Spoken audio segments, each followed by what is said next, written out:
Olá pessoal, senhoras e senhores, sejam todos novamente bem-vindos ao meu canal, Moisés Silva, Poesias e Poemas, para quem gosta de poesias, para quem gosta de poemas, de filosofia, de teologia, de turismo, de literatura, de assuntos referentes às ciências modernas, este é o canal.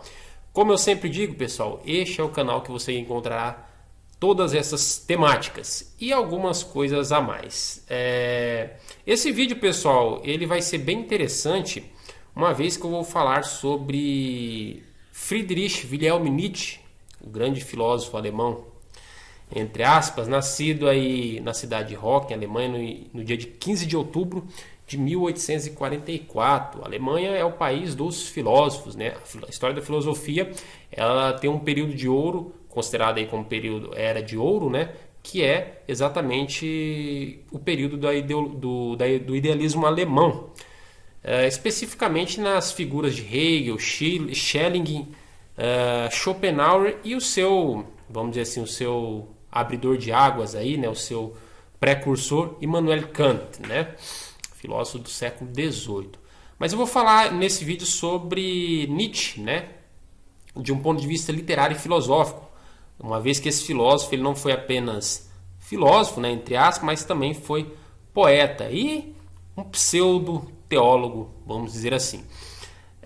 Eu quero falar hoje desse livro aqui que ele escreveu, não sei se vocês estão vendo aí, chamado David Strauss, Sectário e Escritor. Deixa eu colocar aqui para vocês verem. Esse livro é uma obra pequena, né? Das várias obras do Nietzsche que eu já li, inclusive as suas mais importantes, como Gaia Ciência, que inclusive eu até tenho ela aqui na minha biblioteca. Deixa eu só pegar aqui para vocês verem. Uma das mais importantes obras do Nietzsche. Na verdade eu tenho duas obras do Nietzsche aqui. Eu tenho essa que é a Gaia Ciência e esse outro pequeno livrinho aqui também do Friedrich Nietzsche, chamado Esse Homem. Mas eu não li somente essas obras do grande filósofo do martelinho de pau, senhores. Eu li também outros livros dele, né? Inclusive esse aqui que eu estou em mãos, Crepúsculo dos Ídolos, Gaia Ciência, né? E também o seu, vamos dizer assim, eu acho que o seu livro mais, talvez, comentado ou mais importante, né? Como ele diz, pelo menos em dois livros que eu já li dele, seu livro mais importante chamado Assim Falava Zaratustra, né? Aurora, o Anticristo também, outro livro que eu li dele. E assim, pessoal, esse livro aqui me chamou a atenção não somente pelas críticas literárias que o Nietzsche fez a David Strauss, que é um teólogo que particularmente eu não conheço a obra, mas me parece que era um teólogo herege.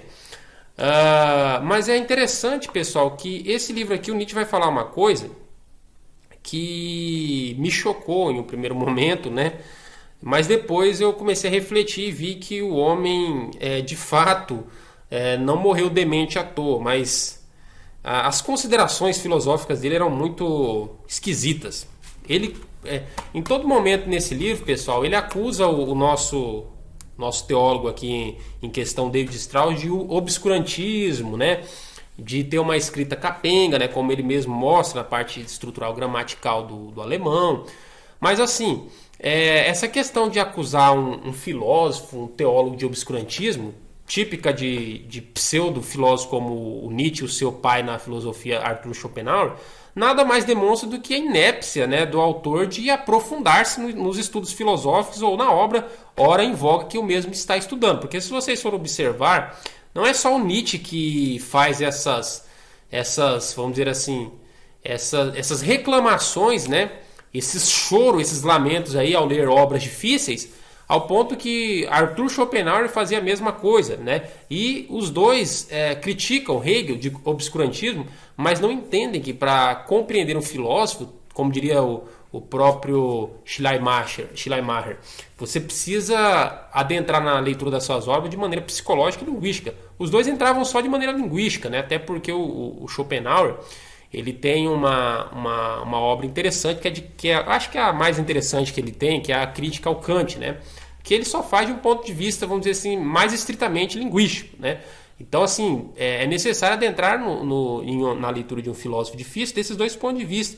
E os dois, tanto Nietzsche quanto Schopenhauer, me pareciam dois docentes amargurados, né, por não terem atingido os patamares mais altos aí da docência e a aclamação do hall de membresia aí de seus correligionários, né, dos outros docentes, e ficaram amargurados a vida toda aí. Vocês observam que Schopenhauer ficou a vida toda amargurado por conta de algumas contumélias acadêmicas com Hegel, né? Os alunos preferiam mais assistir às aulas do Hegel do que do Schopenhauer. Enfim, eu preferiria a mesma coisa também. Se estivesse naquele tempo estudando filosofia, eu iria preferir assistir às aulas do grande Hegel. Mas, né, Nietzsche é bem controvertido. Eu vou fazer uma crítica nesse livro aqui, né?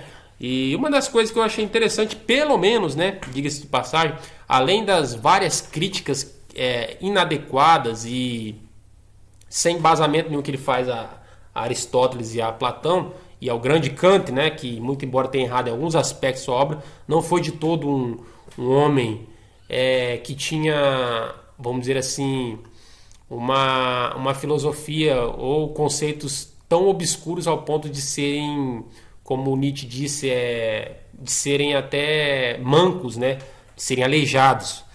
É questão de estudar. Eu li aqui, eu tenho a Crítica da Razão Pura aqui, li 3 vezes, né? Ainda estou estudando alguns pontos obscuros, preciso estudar mais. E assim, tem que adentrar no filósofo, não adianta só fazer essas críticas desconstrutivas no intuito de querer estar com a razão sem o ter, né? Sem tê-la. Mas ele, pelo menos, ele reconhece a grandeza do Hegel, né? Nesse livro aqui, ao dizer que, pelo menos uma fala lá, ele critica muito, mas pelo menos ele fala que o Hegel foi um gigante. Né? E isso é uma das coisas que me chama muita atenção. Pelo menos isso, né? Pelo menos essa honestidade. Mas eu quero ler aqui na página 31, inclusive até eu vou mudar de câmera para mim ler essa parte aqui. Só que antes de ler essa parte, já que eu sei que muitos docentes, muitos filósofos, intelectuais provavelmente vão ter acesso a esse vídeo e vão querer me criticar, eu vou fazer algumas considerações da minha obra principal, diga-se de passagem, né, que é Tratado sobre os Fundamentos da Teologia, que realmente Deus quer de um verdadeiro adorador, onde eu faço algumas críticas ao Kant de um ponto de vista mais filosófico, né, aprofundando aí dentro da sua obra. Então eu vou fazer primeiro essas críticas aqui e depois eu vou passar para a crítica do livro. Então assim, aqui onde eu estou tratando de uma questão bem interessante, né, no meu livro, e ao mesmo tempo um pouco intrincada, né, que é sobre a racionalidade das formigas, não só das formigas como dos animais de maneira geral, eu vou dizer o seguinte, eu falei anteriormente sobre Erasmo, né, fazendo uma citação dele, onde Erasmo diz claramente que as formigas não recebiam instrução para no verão armazenar nos celeiros, onde durante o inverno vivem e alimentam-se. Tudo isso elas fazem por força do instinto dado pela natureza, que é um ponto que eu faço uma pequena intercalagem.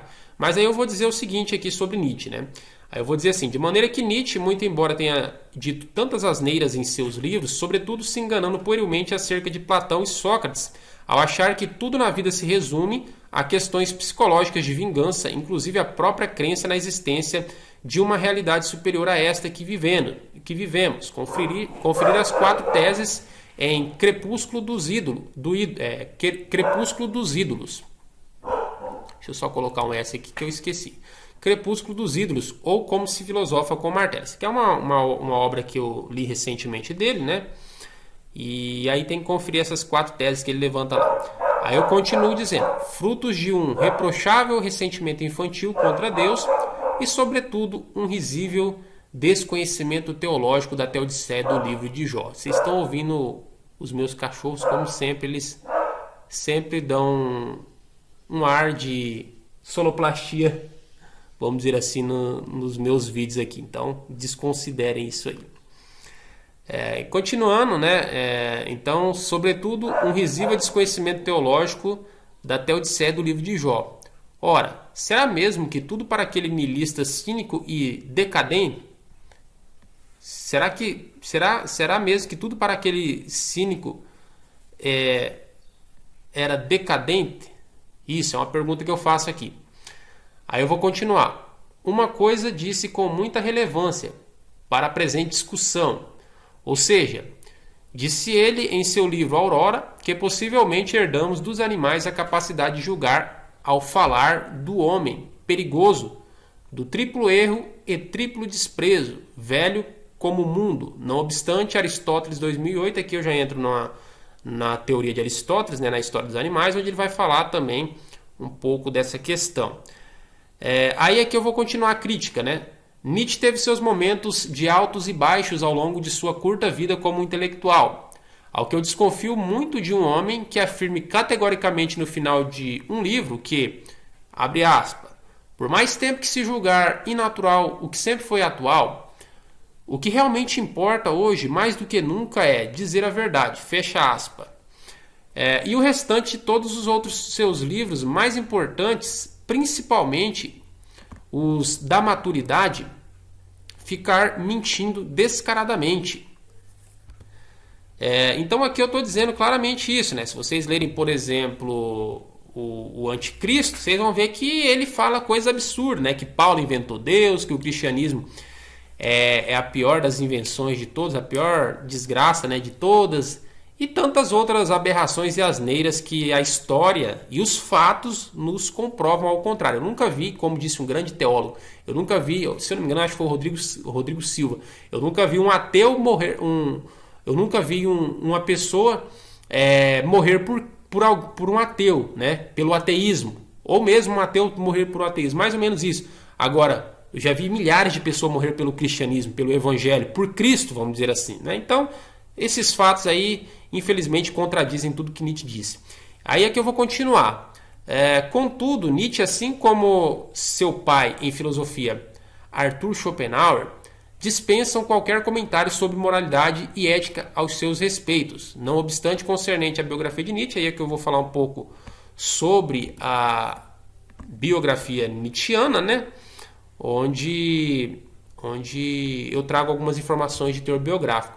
Mas ainda tem mais algumas críticas ao Nietzsche que eu quero trazer aqui na íntegra, uma vez que esse vídeo ele tem uma certa relevância, porque muitos debates que eu tenho tido com ateus, né, com leitores de Nietzsche, me parece que eles não têm acesso a essas informações ou nunca leram isso nas obras de Nietzsche, né? Então é necessário que eu traga aqui para que quando os mesmos vierem me confrontarem, eles se depararem com esses fatos, esses escritos de Nietzsche, né? Para não dizer que é tudo coisa da minha cabeça. Então eu continuo dizendo assim, enfim, Nietzsche é sempre um assunto à parte na filosofia.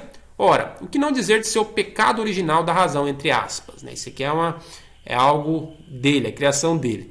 Daria um bom livro de apologética contra um ateu amargurado que só possui argumentos subjetivos e psicológicos, nada universal, e que sempre apelam ao uso da razão limitada humana, que nunca é unânime em questões metafísicas. Que eu faço uma crítica de forma bem, vamos dizer assim, bem sarcástica, né, ao Nietzsche, né, por ele utilizar muitos argumentos subjetivos de teor psicológico.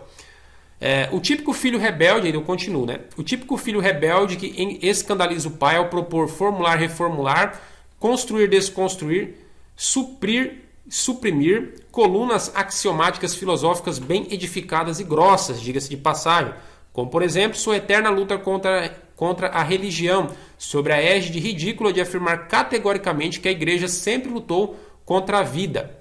Quanta falta de honestidade em um só filósofo. Dai-me paciência, papai Sócrates, com mais esse sofista erístico. O homem falava tanto sobre ser superior às vontades das paixões da carne, com um arrogante tom vaidoso de moralista, a todo custo querendo se impor por cima da moral, que morreu, né, com sífilis. Dá para acreditar, meus nobres leitores. Então isso é o que é um pouco da crítica que eu faço ao Nietzsche. Tem mais um pouco de crítica em outras partes do meu livro, né, que eu vou ler aqui para vocês. Ainda sobre os erros do Nietzsche, né? Como por exemplo, onde eu coloco aqui, ó, eu estou fazendo uma vasta crítica aqui, de maneira retórica e de maneira poética, sobre alguns problemas dentro da religião. E aí eu vou utilizar Nietzsche como um dos sectários, ou talvez das pessoas que errou sobre o teor da religião, onde eu digo assim, tipo Nietzsche, que entendeu tudo errado sobre o que de fato vem a ser uma religião, ao erroneamente afirmar que esta é apenas, entre aspas, uma estrutura de domínio, entre aspas, uma instituição, ou apenas, entre aspas, mais nobre que o Estado. E também por querer fugir da teoria criacionista, segundo o filósofo brasileiro Mário Ferreira dos Santos, aos meus opositores e aos contraditórios da religião verdadeiras. Aí aqui eu continuo falando sobre a religião verdadeira, né, na minha concepção. Tem mais uma crítica, se eu não me engano, tem mais uma crítica que eu faço ao Nietzsche quase no final da obra, sobre um outro erro, né, que ele cometeu, dos vários, né, mas que eu achei interessante trazer aqui pro meu livro, né, para que possa ser aprofundado, vamos dizer assim. Então aqui deixa eu só pegar aqui, porque essa obra, pessoal, já está com mais de 1.700 laudas, então até que o recurso de pesquisa do Word ache a passagem que eu quero trazer para vocês, demora um pouquinho.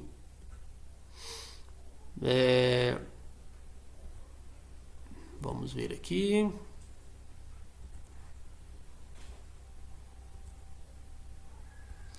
Bom, enfim, pessoal, eu falo aqui sobre a questão da lei do mais forte, né? Que seria, no caso, aí, uma das teses principais da obra de Nietzsche, muito, muito utilizada por Michel Foucault e tantos outros filósofos, como a teoria da lei do mais forte, né? Isso já coadunando aí com, por exemplo, a questão do evolucionismo, né, da teoria de Darwin, da evolução, de seleção das espécies, né, e os fortes sobrevivem, mas é uma teoria desenvolvida sobretudo por Maquiavel e Friedrich Nietzsche. Tá? Então agora, pessoal, eu vou ler aqui para vocês, eu vou até mudar de câmera porque eu vou ler a crítica, né, que eu faço ao Nietzsche nessa obra dele chamada David Straub e os... David Straub, sectário e escritor. Então eu vou mudar a câmera aqui e vou mostrar para vocês. Bom, pessoal, esses aqui são alguns livros do Nietzsche, né? E é esse aqui que eu vou fazer a pequena crítica, né? Pequeno comentário crítico que está exatamente na página 31, né? Então, ele vai colocar o seguinte parecer aqui, pessoal. Ele vai dizer assim, ó: todos têm o direito de escrever a própria biografia. Depois dos 40 anos, né? Ele diz aqui. Depois dos 40 anos, de fato mesmo, o mais humilde está por vezes no caso de ter vivido alguma coisa, de ter visto algo de perto, coisa que para o pensador poderá parecer algo de precioso e digno de atenção. Mas confessar sua própria fé é infinitamente mais pretensioso, pois isso supõe que aquele que confessa confere importância não somente ao que viu, estudou e viveu, mas também ao que acreditou. Agora eu pergunto para os senhores, quem melhor para explicar minha própria biografia, desde que não seja um profeta, né? Como a gente teve vários no Antigo Testamento, Isaías, Samuel e tantos outros lá, Daniel, Jeremias e tantos outros. Quem melhor para explicar minha própria biografia do que eu mesmo, né? Através da minha própria experiência, através da minha própria empiricidade, das minhas próprias vivências, ou até mesmo minha própria crença, do que... Quem seria melhor para explicar isso? Eu ou Friedrich Nietzsche, que viveu antes de mim, ou qualquer um historiador que viva depois de mim, 100, 200, 300 anos depois da minha pessoa? Então, assim, pessoal, isso eu acho um absurdo do Friedrich Nietzsche, né? Ele tentando aqui desqualificar David Strauss, né? Através dessa fala aqui. E eu acho isso uma desonestidade muito grande, porque o que seria, por exemplo, das obras de Pascal, né, Álvares de Azevedo, se esses homens tivessem esperado chegar aos 40 anos de idade, coisa que não aconteceu. Ok, pessoal?